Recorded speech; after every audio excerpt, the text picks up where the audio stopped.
মেয়ে ফাতেমা যখন ইন্তেকাল করলেন, ইন্তেকাল করার পর আবু যর গিফারি রাদিয়াল্লাহু তাআলা আনহু কবরের পাশে গিয়ে কবরকে ডাক দিয়ে বলতেছেন, হে কবর, তুমি কি জানো তোমার ভেতরে কাকে রাখা হবে? তোমার ভেতরে রাখা হবে সাইয়্যিদুল মুরসালিন, খাতিমুন নবিয়্যিন, আল্লাহর রাসূল, আল্লাহর হাবিব মুহাম্মাদুর রাসূলুল্লাহ সাল্লাল্লাহু আলাইহি ওয়াসাল্লামের মেয়েকে। হে কবর, তুমি কি জানো তোমার ভিতরে কাকে রাখা হবে?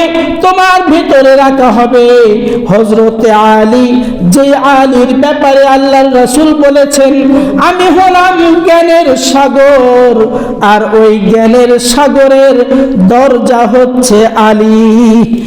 আবু যর গিফারি কবরকে ডাক দিয়ে বলছেন, ও কবর, তোমার ভিতরে রাখা হবে ওই আলী রাদিয়াল্লাহু তাআলা আনহুর স্ত্রী ফাতেমাকে।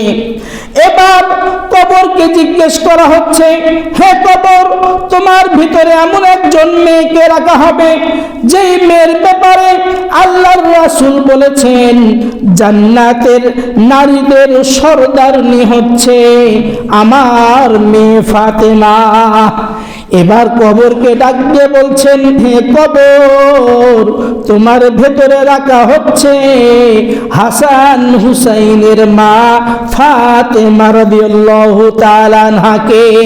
যেই হাসান হুসাইনের ব্যাপারে আল্লাহর রাসূল বলেছেন যে হাসান আর হুসাইন এরা দুইজন হলো জান্নাতের পুরুষের সরদার। বলেন সুবহানাল্লাহ।